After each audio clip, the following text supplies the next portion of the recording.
Hector and Paris lead the rampaging Trojans on a counteroffensive against the Achaeans. Athena goes to intervene, but Apollo convinces her to halt the war in the heat of combat now, to presumably save the Trojans from Athena's wrath. To do this, Athena inspires Helenus, one of the 50 sons of Priam, that the gods have commanded that Hector challenge the bravest Achaean to single combat. Hector makes the challenge, and it should be noted that the victor can retain the war gear of the deceased, but the body of the loser will be given back to his people for full burial rites. Homer says a hushed silence went through the Achaeans' ranks, ashamed to refuse, afraid to take his challenge. Menelaus stands to take the challenge, but his brother Agamemnon talks him down. One may once again ponder whether Agamemnon cares for his brother or cares that Menelaus' death might demotivate the Achaeans and end the Trojan War. Nestor, your boy, the old Achaean war chief, gives an oration on how if he was younger, he would best Hector and taunts his spineless comrades. Shocker. 9 Achaeans respond to the challenge and enter a lottery to see who fate selects. Giant Ajax is selected, and his heart is filled with joy.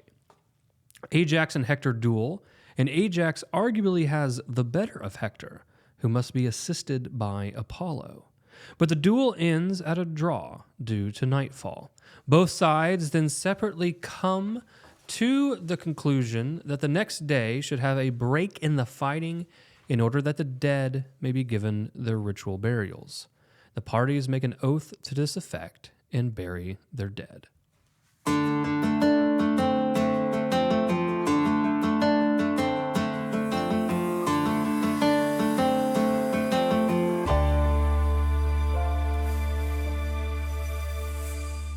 Welcome to Ascend, the Great Books podcast with Deacon, Harrison, Garlick, and Adam Minihan. Getting into book 7. We just finished book 6, obviously, because that is in sequential order, which is That's how numbers work. Fitting. It's very fitting. Join us for more insights. Spoiler alert. Next week, we're going to go through book 8. Keep you on your toes. Yeah. So this book we're talking about Ajax duels Hector.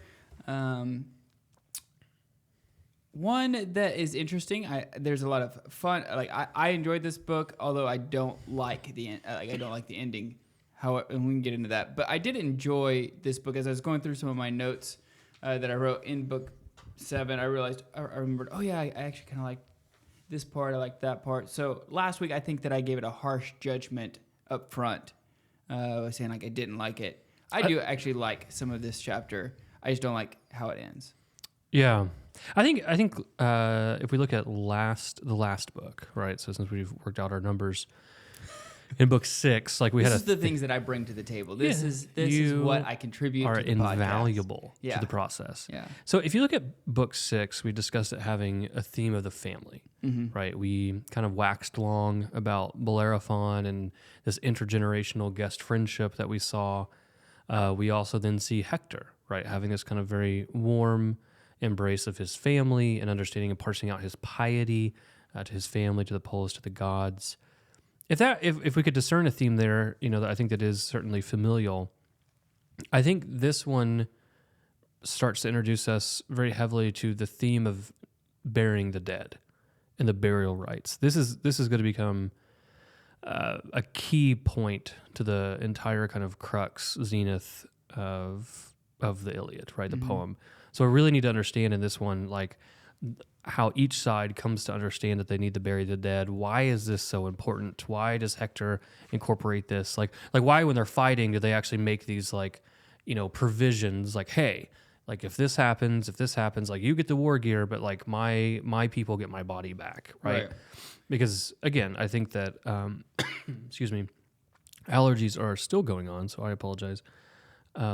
but they will be going on for the next 3 months. So brace yourself. Last week, I think some people got wasted based off of the drinking game of drinking every time I cough. So I apologize. That's my fault because I made the game up and I did not mean to lure people into. You could play the with them. sin. No, I don't. I'll be laying on this table by the end of it. So we're gonna move on from that image. So I think, So let's just track. Let's observe. Like, what is the role of burying the dead? Yeah. I think that there's a great respect for the dead. That last week when I was talking about, there's this war etiquette that's still there. There's this understanding of, even though you were an enemy, I still have respect for you.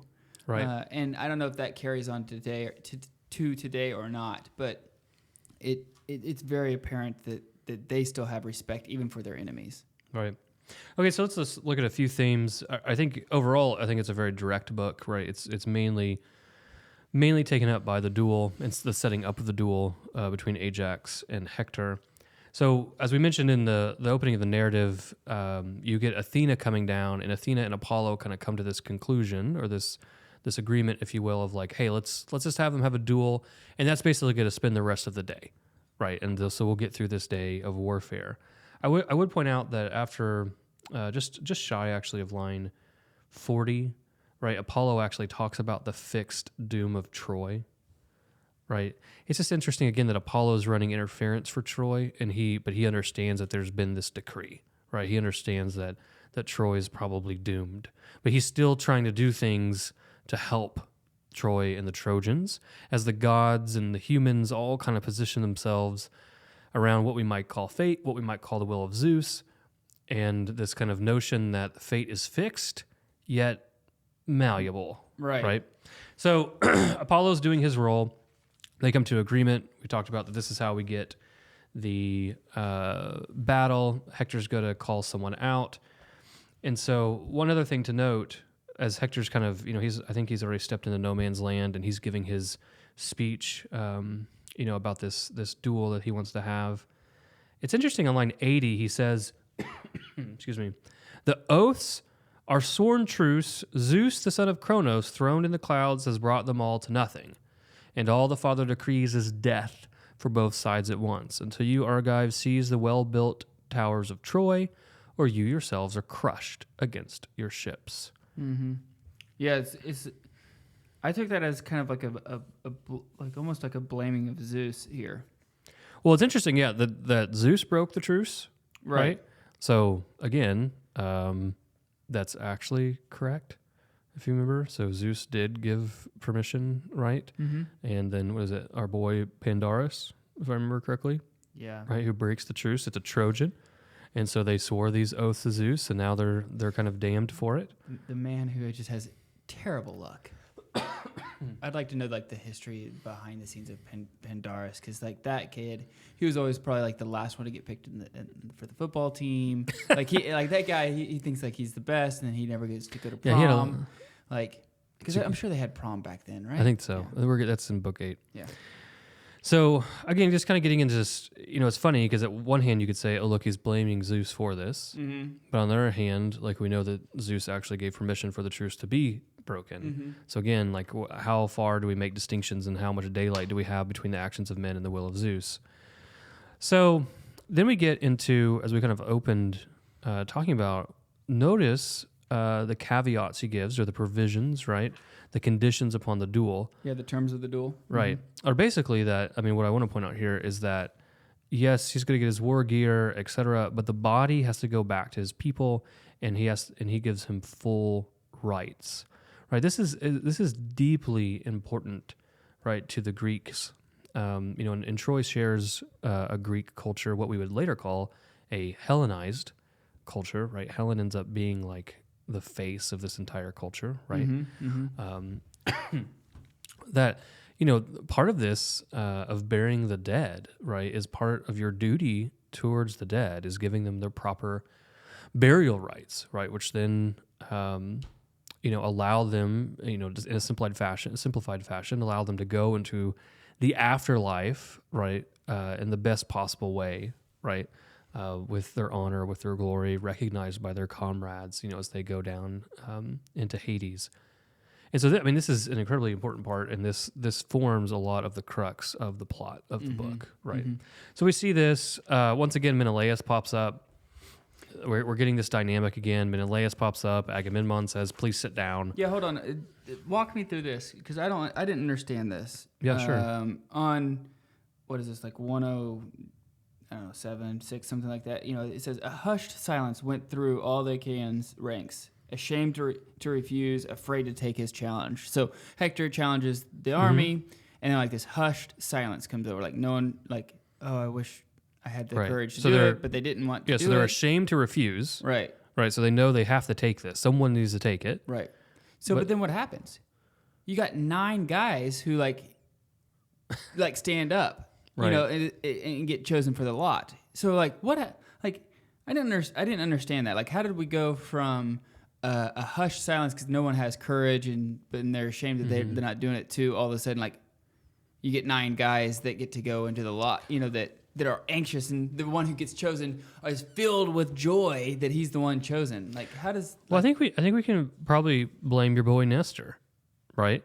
So Menelaus stands up. This is what I was hoping for. Right, Menelaus, Spartan king, right? It's fitting, right, for the Spartan to stand up.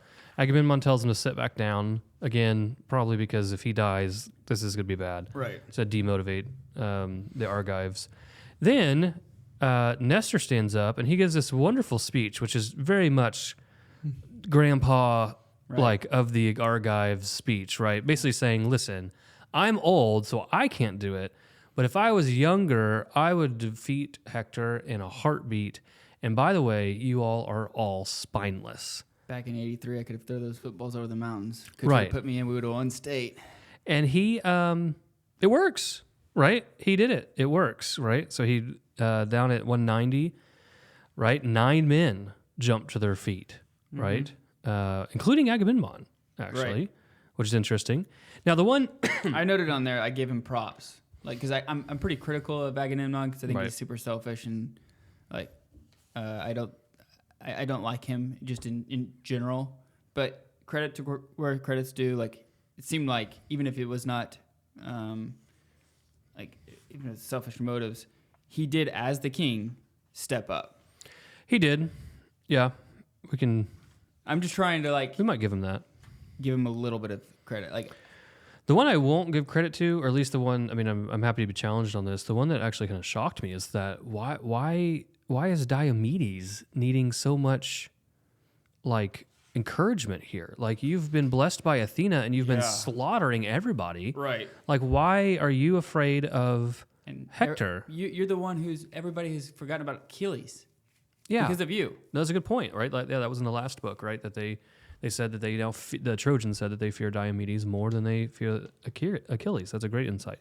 So that was actually the one thing I noted, excuse me, was why did Diomedes not step up? I mean, I think he's still blessed by Athena. We saw him in the last book, still being cognizant of not fighting the gods. Yeah, I don't know. It was just something that I thought, like, why is he having to go through this process? So they do the lottery. Ajax wins. You're correct. Like and then even in that, right? He wins, and all of a sudden he has a joy in his heart, like friends. And he's like pumped. He's like all high fiving, and so apparently, I think you actually say high fiving in here. Yeah, that's the ancient Greek greeting. I think is high fiving. Yes. Yeah. So, he has this thing where he starts to pray. It's interesting. He asks him to pray in silence, and he says, "Wait, never mind. Pray out loud." Right. I kind of took that as at first, don't let them hear you praying because that might be a sign of weakness or like or fear, but also wait, well, by the way, the gods ordain everything, so never mind, just pray out loud. Right. So Ajax, Ajax has his, excuse me, his battle here with Hector.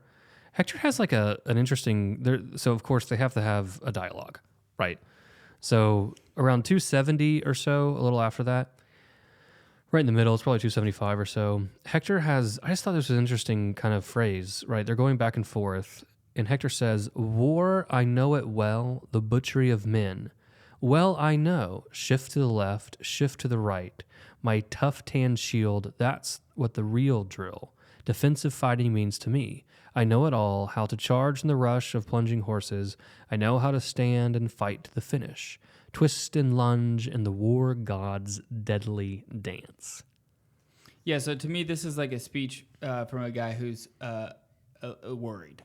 He's You think nervous. so? Yeah, I mean, because we kind of skipped that, but around 248 or so, Hector himself, his heart pounding against his ribs. Like once he sees Ajax there, you can tell like his adrenaline's starting to pump, right? And so it seems like that speech is trying to convince himself, trying to maybe even convince the people around him, like, have no fear. Like, I know how war works. It's like, yeah, if you know how war works, you don't need, like, your reputation speaks for itself. You don't need to convince yourself. That's how I took it, at least the first read through. No, I think there's certainly value there.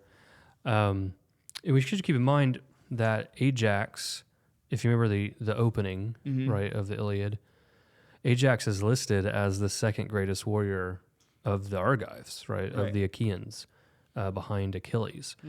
Diomedes is kind of shot up there because he's blessed by Athena. We might still be tracking that. Like, is that still enduring? You know, maybe is that one reason he didn't jump forward? Is that not still active? But Ajax is up there. I mean, he's a stud. I mean, he's a true warrior, and obviously because Hector, who is also a true warrior, like, has a good reputation. I mean, we see that even actually in this book, I believe. Yeah, so back even on lines, 128, 129, around there, it's talking about Hector's reputation, a good soldier, a soldier who has pride, so there's no doubt that they're both good warriors, but I think one of them is afraid and one of them, their heart is filled with joy. No, it's a good insight. I like kind of the setup of these duels where they pace off and then they throw the spear and then the other one gets to throw the spear and then basically you run at each other and it's just, it's all on. Tell me you don't feel alive unless you're running at a guy knowing that. Right. That is. Ajax's shield is famous. We have a lot of famous shields in the Iliad. We have Athena's shield. We're going to get later to Achilles' shield. Ajax's shield is just this towering monster of a shield, right? Seven layered. 7-layered buckler. It's like a 7-layered dip, just massive. That's exactly what I thought of. That's a good Tex-Mex Oklahoma reference right there. That old Ajax, 7-layered dip shield. Just can't go through. I'm just like, really gifting all of my talents. No, it's good. It's good every once in a while to remind everyone that we're from Oklahoma. Yeah. That's good. I like it. So they get into a fight here. I mean, my read, we can, argue. My read here is that, Ajax is somewhat famous throughout the Iliad, if memory serves, that he really fights, what would I say, in a natural way, without divine inspiration. He just seems to be this, very good fighter. He's always in the thick of things. Like, we're going to kind of see him at one time, the last man standing, holding down a line.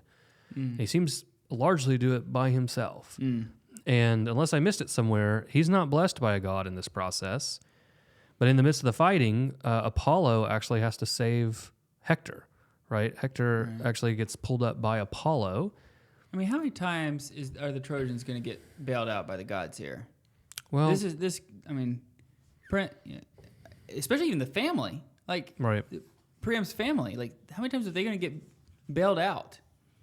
Well, and remember, Hector, the last book, said that he knows that no one can take him before his fate. And if you go back to line 60, when Helenus, that's the prophet, the seer, right, tells Hector that, hey, you need to do this duel, he tells him it's not the hour for you to meet your doom. Not yet. Right. I heard the voice of the gods who live forever. Yeah, because they bail him out. So actually, to your point earlier, maybe, I don't know, is Hector being somewhat faithless here to have his heart beating against his ribs when he sees Ajax, when the gods have already told him, you're not going to die. Right. So is that actually a lack of faith or piety on his part? I think that's a good conversation, probably. Well, also, how many times do God say, yeah, this is going to happen, and then that guy gets, this guy's going to be saved, and then this guy gets killed? It could be true. They are fickle gods. Yeah. I don't know. I just felt so Hector's knees buckle, and then Apollo comes in and helps him, so the gods interfere. Then your favorite part. Yeah. How's the duel end? Yeah, then it's like, guys, I'm exhausted. Look, the sun's going down. Night is falling. Like, we didn't time this duel out very well. We didn't think about daylight savings time. It's going down. Like, let's just do it tomorrow. Let's do it later. Because they're not even gonna do it tomorrow. They're gonna round up the, bury the dead and stuff. So I don't know. I just think it's a terrible excuse. My first thought, and I know this is wrong. So this is Adam being wrong here. It should be good. But I was just like, Homer, that's sloppy writing. That was just my thought process. Is like, you didn't know how to end it. You didn't know how this duel was going to go. So you just had to say the gods intervened, and then you gave a terrible excuse with the night's come. Let's just be done tonight. Mm-hmm. So I know that's wrong. I know that everybody's cringing right now, but that was just my first thought.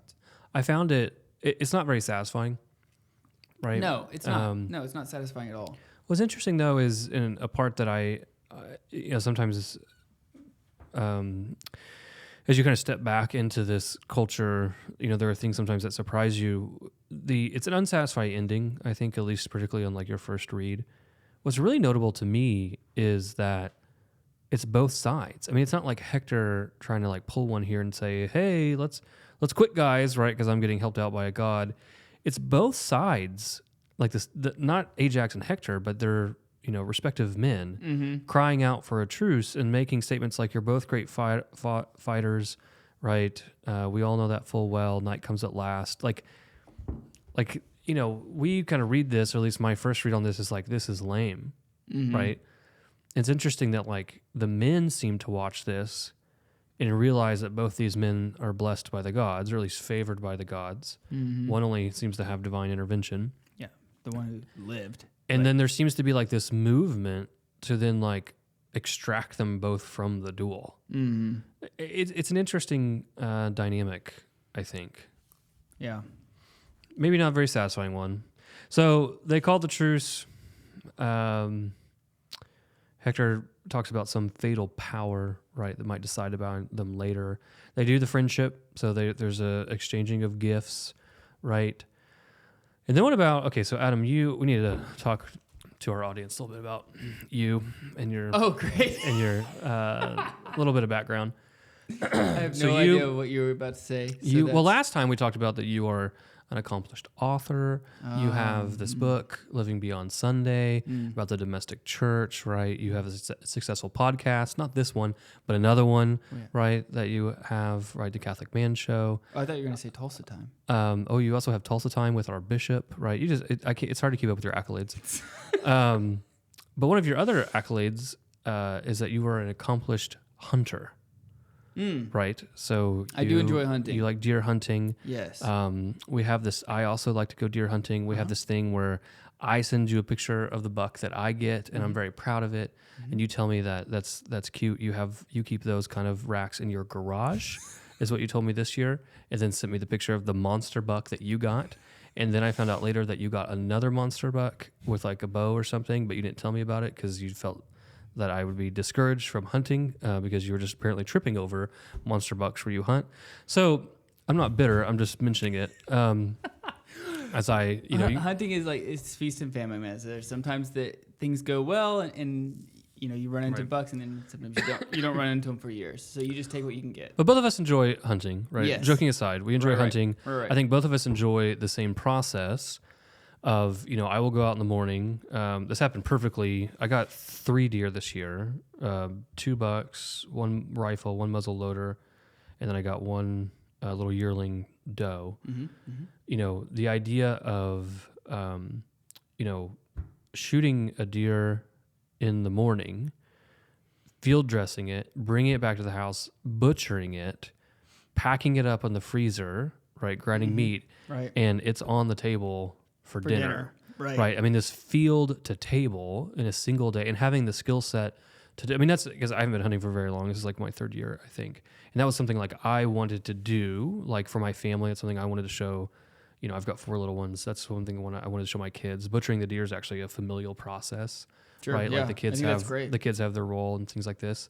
So I know you do similar things. So with your expertise, right? Can you explain why both of us, I am sure, put big asterisks and laughed about the fact that they all go back, the Argives do, and they've honored, this is like top of page 225, just shy of line 370, they honored giant Telamonian Ajax first and last with the long, savory cuts that line the backbone. Yeah, I loved this. Like I couldn't stop. I actually very few times do I actually laugh out loud as I am reading a book, and this was one of the instances that I did. Right. So the back straps are known as the, kind of the filet mignon of a deer. Right. So and they are the muscles or the meat that goes right along the backbone of a deer that you cut, and so those are known as the kind of the delicacy of a deer meat. And so I just loved how he talks about the savory cuts that line the backbone. So even the ancients loved the back. They knew the what back the straps good cuts were. The good old back. Yeah, I wrote in my notes. Nothing has changed. Right. Yeah. Right. Like they're eating these wonderful back straps, giving it to the. I mean, that's what we eat when I bring the deer home and we butcher it at the house. It's always nice to be butchering the deal in the front yard when like the UPS man comes up. Yeah. Right. Hey, how you doing? I'm like sitting there covered in blood. Weirdo. Yeah. Yeah, the back straps are what we have for dinner that night. I mean, that is delicious. it. I mean, the yearling doe I got was so like tender, melt in your mouth back straps, right? So yeah, I just thought it was really funny. Actually, I loved that part. Yeah, I couldn't help it. But right in there is a note that even the ancients love back straps.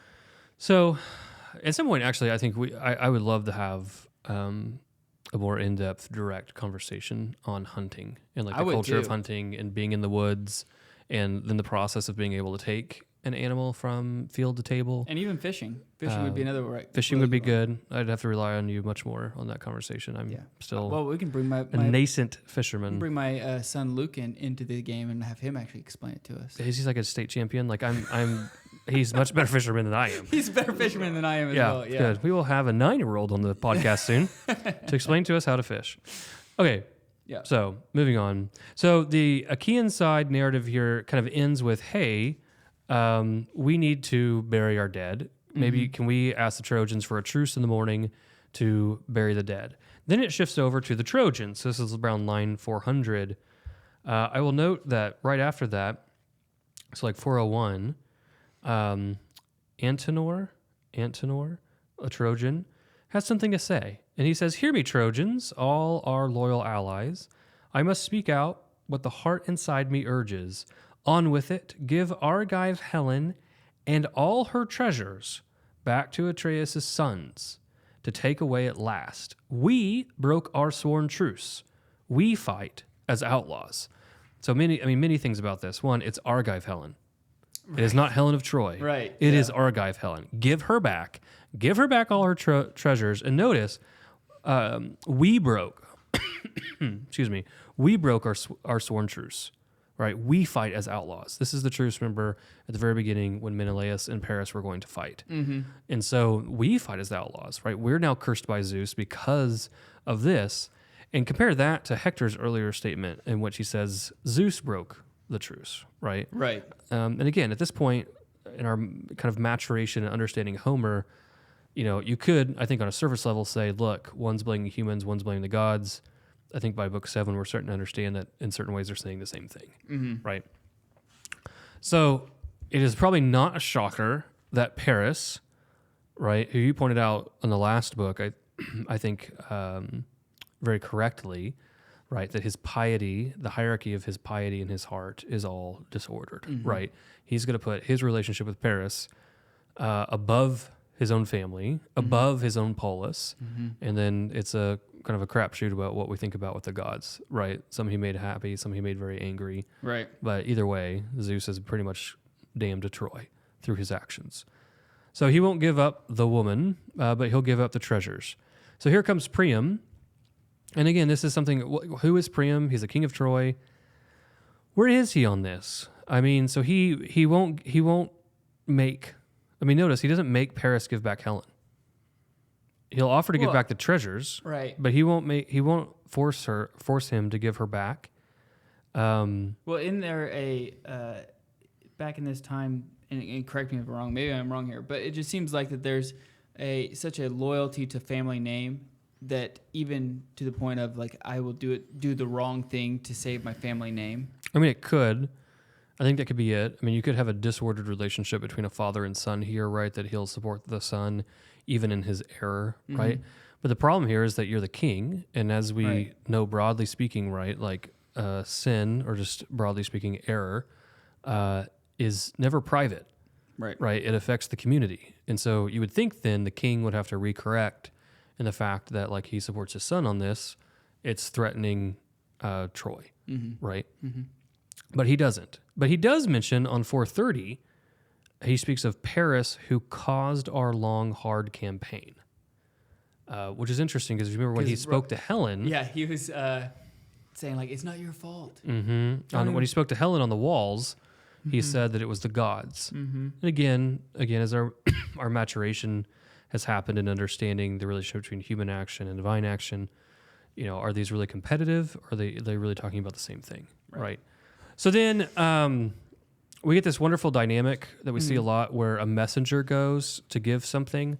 They have some hilarious commentary here, right? So he goes back to tell, the messenger goes from Priam to the Argives to say, hey, we'll give you back all the treasure. And the messenger has like some interesting glosses.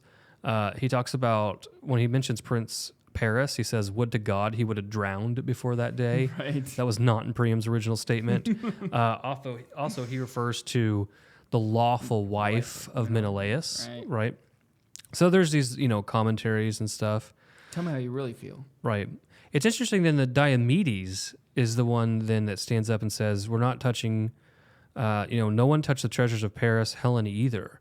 It's obvious, any fool can see it now at last. The neck of Troy is in the noose, her doom is sealed. So this is really interesting that even if they would have offered Helen back, it doesn't seem like they would have taken Diomedes it. Yeah. Right. Yeah, I thought they at least see that there's light at the end of the tunnel of this war, and it's not the train. It's, they can possibly win this thing. So they reject it, but they do agree to that, that the next day will be about burying the dead, right? And so the next day is that. You get weeping warm tears. Because they started fighting too late. It's the night. It's the nighttime. You can't fight nighttime. Yeah. So they're fighting, they're weeping warm tears. This is the next morning. They're picking up their dead from the battlefield. But there's this really kind of notable commentary by Poseidon at 520. And he starts to complain. And he's complaining to Father Zeus, who is also his brother. And he says, is there, so this is probably like 515 or so. He says, Father Zeus, is there a man on the whole wide earth who still informs the gods of all his plans, his schemes? Don't you see, look there, the long-haired Achaeans have flung that rampart up against their ships. Around it they have dug an enormous deep trench and never offered the gods 100 splendid bulls. But its fame will spread as far as the light of the dawn, and men will forget those ramparts I and Apollo reared for Troy in the old days. There's two things happening here. One, we talked about this last time, or a few times ago. He's referring back to the myth where he and Apollo had to serve the king of Troy for a year. And one of the things they did is they built the walls, right? So the walls are God-made. But notice what's happening. And I did not pick up on this the first time I read it. It wasn't until like the second time, and then I was like, wait, where did these come from? The Argives are being deceitful. So they're burying their dead, and they're supposed to be building funeral pyres, but what are they also building? Yeah, ships. They're building ramparts against their ships. They're building... ramparts against their ships. Yeah, they're building defense structures. Ramparts against their ships and an enormous deep trench. So they're actually using this as cover to reinforce their position, right, on the beach. And Poseidon, for some unknown reason, and maybe it's just a poetic mechanism to actually point this out, is worried that what they're building there, right, is going to gain more glory than the fact that he and Apollo built the walls of Troy. There's just kind of a comparison between the two. But it's just interesting, right, that they're actually building ramparts. Yeah, I'm sorry, because it says, what is that on, right before 490, it says, they came streaming out of the well-built, well-benched ships, some gathering bodies, some the timber. Right. I mean, I mean, there's a burning process, right? Part of the burial rites is burning the dead, but they're certainly using this for something else. Yeah. We get quickly at the end, we get a supply chain, right? Like, how are they keep getting this going? Notice that there's free wine and things like this, but also the Argives have to buy their supplies. So Which is probably why they're also wanting some of the loot, the war loot. So this kind of shows you why, on a certain level, a certain aspect of why the war loot is very important and why they're always trying to loot the dead. So they have something to trade for when the supply ships come in. And then it really ends with a wonderful juxtaposition of prayers to Zeus, right? And while Zeus is actually up plotting fresh disaster for both sides. Right. So anything else from book 7 that we missed or that you saw? No, I'm anxious to continue reading the book so that way I know when else the gods intervene, how many more times Paris and Hector are going to be bailed out. Right.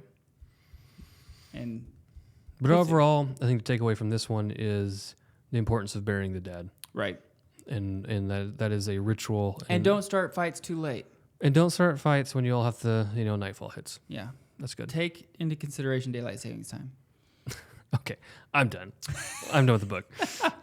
All right. Hey, tune in next week as we get into book 8. Deacon, it's always been a pleasure. We'll see you next week. Thank you, Adam.